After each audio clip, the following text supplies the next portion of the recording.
ಅಸ್ಸಲಾಂ ವಲೈಕುಂ ವರಹಮತುಲ್ಲಾ. ಹೇಗಿದ್ದೀರಾ? ನಾನು ನಿಮ್ಮ ಅಬ್ಬು ರಾಜೀಸ್ ಅವನು. ಪ್ರಿಯರೇ, ಈ ದೃಶ್ಯವನ್ನೊಮ್ಮೆ ನೋಡಿ.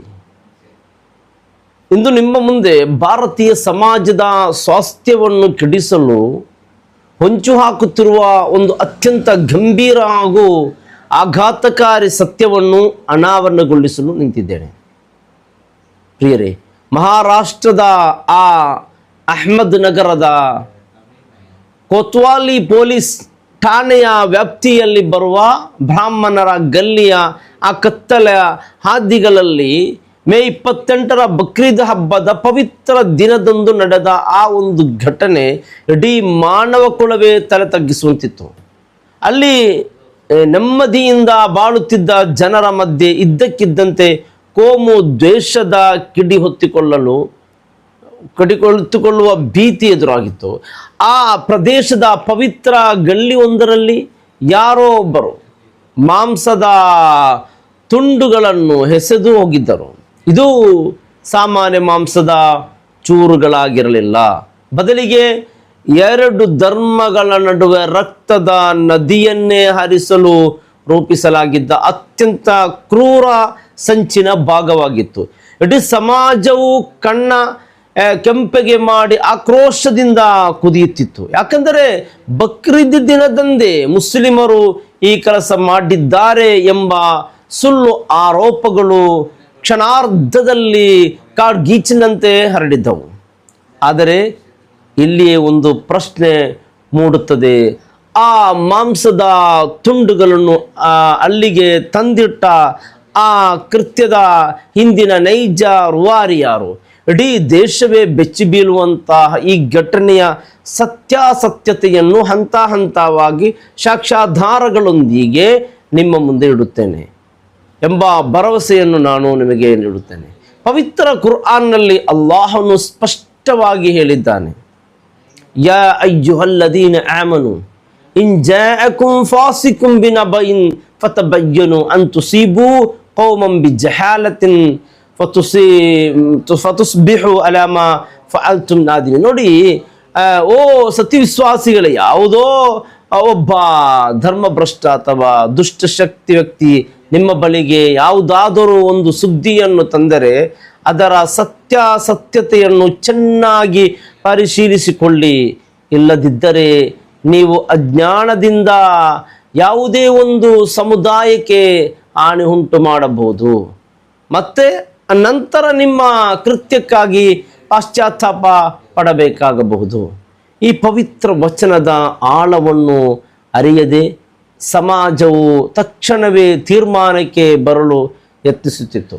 ಮುಂದೆ ನಡೆದದ್ದು ಯಾರೂ ಊಹಿಸಲಿಲ್ಲ. ಯಾಕಂದರೆ ಆ ಕೊತ್ವಾಲಿ ಪೊಲೀಸರು ತಕ್ಷಣವೇ ಕಾರ್ಯಪ್ರವೃತ್ತರಾಗಿ ಸುಮಾರು 150ಕ್ಕೂ ಹೆಚ್ಚು CCTV ದೃಶ್ಯಾವಳಿಗಳನ್ನು ಅತ್ಯಂತ ತೀಕ್ಷ್ಣವಾಗಿ ಪರಿಶೀಲಿಸಲು ಆರಂಭಿಸಿದರು. ಆ CCTV ಕ್ಯಾಮರಾದ ಕಣ್ಣುಗಳಲ್ಲಿ ಸರಿಯಾದ ಆ ದೃಶ್ಯ ಇಡೀ ವ್ಯವಸ್ಥೆಯನ್ನೇ ಬೆಚ್ಚಿ ಬೀಳಿಸಿತ್ತು. ಅಲ್ಲಿ ಒಬ್ಬ ಬುರ್ಕಾ ಧರಿಸಿದ ಮಹಿಳೆ ಕೈಯಲ್ಲಿ ಪ್ಲಾಸ್ಟಿಕ್ ಚೀಲವನ್ನು ಹಿಡಿದು ಅತ್ಯಂತ ನಿಗೂಢವಾಗಿ ಬಂದು ಆ ಬ್ರಾಹ್ಮಣರ ಗಲ್ಲಿಯಲ್ಲಿ ಮಾಂಸದ ತುಂಡುಗಳನ್ನು ಎಸೆದು ಪರಾರಿಯಾಗುವುದು ಸ್ಪಷ್ಟವಾಗಿ ಗೋಚರಿಸಿತು. ಮೇಲೋಟಕ್ಕೆ ಬುರ್ಕ ಧರಿಸಿದ ಆಕೆಯನ್ನು ನೋಡಿದ ತಕ್ಷಣ ಯಾರೋ ಆದರೂ ಆಕೆ ಮುಸ್ಲಿಂ ಮಹಿಳೆ ಎಂದೇ ಭಾವಿಸುತ್ತಿದ್ದರು ಮತ್ತು ಸಮಾಜ ದ್ರೋಹಿಗಳು ಆಡುವ ಆಟವೂ ಅದೇ ಆಗಿತ್ತು. ಇಲ್ಲಿಯೇ ಕತೆಗೆ ಮತ್ತೊಂದು ತಿರುವು ಸಿಗುತ್ತದೆ. ಯಾಕಂದರೆ ಆ ಬುರ್ಕದ ಮರೆಯಲ್ಲಿದ್ದ ಮುಖ ಯಾರದ್ದು ಎಂದು ಪತ್ತೆ ಹಚ್ಚಲು ಪೊಲೀಸರು ತನಿಖೆಯನ್ನು ತೀವ್ರಗೊಳಿಸಿದಾಗ ಹೊರಬಂದ ಸತ್ಯ ಇಡೀ ಸಮಾಜದ ಕಣ್ಣುಗಳನ್ನು ತೆರೆಸುವಂತಿತ್ತು. ಆಕೆ ಮುಸ್ಲಿಂ ಸಮುದಾಯಕ್ಕೆ ಸೇರಿದವಳೇ ಆಗಿರಲಿಲ್ಲ. ಬದಲಿಗೆ 39 ವರ್ಷದ ಪ್ರಾಯದ ಸ್ವಾತಿ ವಿಕ್ರಮ್ ಭೋಸಲೆ ಎಂಬ ಹಿಂದೂ ಮಹಿಳೆಯಾಗಿದ್ದಳು. ಆಕೆ ಮುಸ್ಲಿಂ ವೇಷ ಧರಿಸಿ ಬುರ್ಕಾ ತೊಟ್ಟು ಉದ್ದೇಶಪೂರ್ವಕವಾಗಿಯೇ ಆ ಬ್ರಾಹ್ಮಣರ ವಾಸಸ್ಥಳಗಳ ಗಲ್ಲಿಯಲ್ಲಿ ಮಾಂಸವನ್ನು ಎಸೆದು ದೇಶದಲ್ಲಿ ಮುಸ್ಲಿಮರ ವಿರುದ್ಧ ಹಿಂದೂಗಳನ್ನು ಎತ್ತಿಕಟ್ಟಲು ಮತ್ತು ಕೋಮು ಗಲಭೆಯನ್ನು ಸೃಷ್ಟಿಸಲು ಇಂತಹದೊಂದು ಜಿಗೋಸ್ಕರ ಕೃತ್ಯಕ್ಕೆ ಕೈ ಹಾಕಿದ್ದರು. ಈ ತನಿಖಾ ವರದಿಯ ಆಳವನ್ನು ನಾವು ನೋಡಿದಾಗ ಮಹಾರಾಷ್ಟ್ರದ ಪೊಲೀಸರು ಆಕೆಯನ್ನು ತಕ್ಷಣವೇ ಬಂಧಿಸಿ ಜೈಲಿಗಟ್ಟಿದ್ದಾರೆ. ಭಾರತೀಯ ಕಾನೂನಿನ ಚೌಕಟ್ಟಿನಡಿಯಲ್ಲಿ ಸಮಾಜದ ಶಾಂತಿ ಕದಡುವ ಇಂತಹ ವ್ಯಕ್ತಿಗಳ ವಿರುದ್ಧ ಕಠಿಣ ಕ್ರಮ ಕೈಗೊಳ್ಳುವುದು ಅತ್ಯಗತ್ಯವಾಗಿದೆ. ನಮ್ಮ ಭಾರತ ದೇಶವು ಸರ್ವಧರ್ಮ ಸಮನ್ವಯತೆಯ ತವರೂರು. ಇಲ್ಲಿ ಹಿಂದೂ, ಮುಸ್ಲಿಂ, ಕ್ರೈಶ್ಚಿಯನ್ ಎಂಬ ಭೇದವಿಲ್ಲದೆ ನಾವೆಲ್ಲರೂ ಒಂದೇ ತಾಯಿಯ ಮಕ್ಕಳಂತೆ ಬಾಳಬೇಕು. ಹಿಂದೂ ಧರ್ಮದ ಪವಿತ್ರ ಗ್ರಂಥವಾದ ಭಗವದ್ಗೀತೆಯಲ್ಲಿಯೂ ಕೂಡ ಸಮತ್ವಂ ಯೋಗ ಉಚಿತ್ಯ ಎಂದರೆ ಎಲ್ಲರನ್ನೂ ಸಮಾನವಾಗಿ ಕಾಣುವುದೇ ನಿಜವಾದ ಯೋಗ ಎಂದು ಹೇಳಲಾಗಿದೆ. ಹಾಗೆ ಇಸ್ಲಾಂ ಧರ್ಮವು ಶಾಂತಿ ಮತ್ತು ಸೌಹಾರ್ದತೆಯನ್ನು ಮಾತ್ರವೇ ಬೋಧಿಸುತ್ತದೆ. ನೋಡಿ ಪ್ರೀತಿಯ ಸಹೋದರಿ, ಆದರೆ ಇಂತಹ ಸ್ವಾತಿ ಭೋಸಲೆಯಂತಹ ಕಿಡಿಕೇಡಿಗಳು ಸಮಾಜದಲ್ಲಿ ವಿಷವನ್ನು ಬಿತ್ತಲು ಪ್ರಯತ್ನಿಸುತ್ತಿದ್ದಾರೆ. ಈ ಘಟನೆಯನ್ನು ಸ್ಥಳೀಯ ಡಿಜಿಟಲ್ ಮಾಧ್ಯಮಗಳು ಹಾಗೂ ಸಾಮಾಜಿಕ ಜಾಲತಾಣಗಳು ದೊಡ್ಡ ಮಟ್ಟದಲ್ಲಿ ಚರ್ಚಿಸುತ್ತಿದ್ದರು. ಮಹಾರಾಷ್ಟ್ರದ ಶಾಸಕರು ಹಾಗೂ ಹೈಕೋರ್ಟ್ ವಕೀಲರಾದ ವಾರಿಸ್ ಪಠಾಣ್ ಅವರು ಸಹ ಈ ವಿಡಿಯೋವನ್ನು ಹಂಚಿಕೊಂಡು ತೀವ್ರ ಆಕ್ರೋಶ ವ್ಯಕ್ತಪಡಿಸಿದ್ದಾರೆ. ಪ್ರೀತಿಯ ಸಹೋದರರೇ, ಇಲ್ಲಿಯೇ ನಾವು ಯೋಚಿಸಬೇಕಾದ ಒಂದು ಅತ್ಯಂತ ಗಂಭೀರವಾದ ವಿಷಯವಿದೆ. ನೋಡಿ, ಯಾಕೆ ಇತ್ತೀಚೆಗೆ ದಿನಗಳಲ್ಲಿ ಮುಸ್ಲಿಂ ಸಮುದಾಯವನ್ನು ಗುರಿಯಾಗಿಸಿ ಅವರನ್ನು ಸಮಾಜದ ಕಣ್ಣಿನಲ್ಲಿ ಅಪರಾಧಿಗಳನ್ನಾಗಿ ಬಿಂಬಿಸಲು ಇಂತಹ ವ್ಯವಸ್ಥಿತ ಸಂಚುಗಳು ನಡೆಯುತ್ತಿದೆ?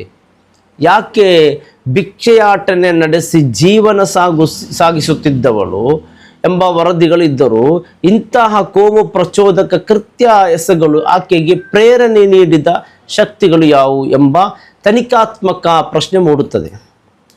ಒಂದು ವೇಳೆ ಅಂದು ಪೊಲೀಸರು ಅತ್ಯಂತ ಜವಾಬ್ದಾರಿಯುತರಾಗಿ CCTV ದೃಶ್ಯಗಳನ್ನು ಪರಿಶೀಲಿಸಿ ನೈಜ ಆರೋಪಿಯನ್ನು ಬಂಧಿಸದೇ ಹೋಗಿದ್ದರೆ ಇವತ್ತು ಆ ಇಡೀ ಪ್ರದೇಶದ ಮುಸ್ಲಿಮರ ಪರಿಸ್ಥಿತಿ ಏನಾಗುತ್ತಿತ್ತು ಯೋಚಿಸಿ. ಕೇವಲ ಒಂದು ಸುಳ್ಳು ಸುದ್ದಿ ಆಧಾರದ ಮೇಲೆ ಎಷ್ಟು ಮುಗ್ಧ ಜೀವಗಳು ಬಲಿಯಾಗುತ್ತಿದ್ದವು. ಆದ್ದರಿಂದಲೇ ಸಮಾಜದಲ್ಲಿ ಯಾವುದೇ ಇಂತಹ ಘಟನೆಗಳು ನಡೆದಾಗ ತಕ್ಷಣವೇ ಭಾವೋದ್ರೇಕಕ್ಕೆ ಒಳಗಾಗದೆ ಗಂಭೀರವಾಗಿ ಯೋಚಿಸಬೇಕು. ನಮ್ಮ ನಡುವೆ ಸೌಹಾರ್ದತೆಯನ್ನು ಮುರಿಯಲು ಯಾರಿಗೂ ಅವಕಾಶ ನೀಡಬಾರದು. ಪ್ರೀತಿಯ ಸಹೋದರರೇ, ನಾವು ಒಬ್ಬ ಜರ್ನಲಿಸ್ಟ್ಗಿಂತಲೂ ಅದ್ಭುತವಾಗಿ ಇಡೀ ಘಟನೆಯ ಹಿಂದಿನ ನೈಜ ಜ್ಞಾನವನ್ನು ಅರಿತುಕೊಳ್ಳಬೇಕಾಗಿದೆ. ಈ ಘಟನೆಯಿಂದ ನಾವು ಕಲಿಯಬೇಕಾದ ಬಲವಾದ ಇಸ್ಲಾಮಿಕ್ ಹಾಗೂ ಸಾಮಾಜಿಕ ಪಾಠವೆಂದರೆ ಕಣ್ಣಿಗೆ ಕಾಣುವುದೆಲ್ಲವೂ ಸತ್ಯವಲ್ಲ. ಬುರ್ಕ ಧರಿಸಿದ ತಕ್ಷಣ ಆಕೆ ಮುಸ್ಲಿಂ ಆಗುವುದಿಲ್ಲ. ಇಂತಹ ಸಂಚುಗಳ ಬಗ್ಗೆ ನಾವು ಸದಾ ಜಾಗೃತರಾಗಿರಬೇಕು. ಸಮಾಜದ ಸ್ವಾಸ್ಥ್ಯವನ್ನು ಕಾಪಾಡುವುದು ನಮ್ಮೆಲ್ಲರ ಜವಾಬ್ದಾರಿಯಾಗಿದೆ. ಈ ಸತ್ಯವನ್ನು ಅರಿತ ಮೇಲಾದರೂ ನಮ್ಮ ಸಮಾಜದಲ್ಲಿ ಸುಳ್ಳು ಪ್ರಚಾರ ಮಾಡುವವರ ವಿರುದ್ಧ ನಾವು ಧ್ವನಿ ಎತ್ತಲೇಬೇಕಲ್ಲವೇ? ನೆನಪಿಡಿ, ಸತ್ಯ ಯಾವತ್ತೂ ಅಡಗಿರುವುದಿಲ್ಲ.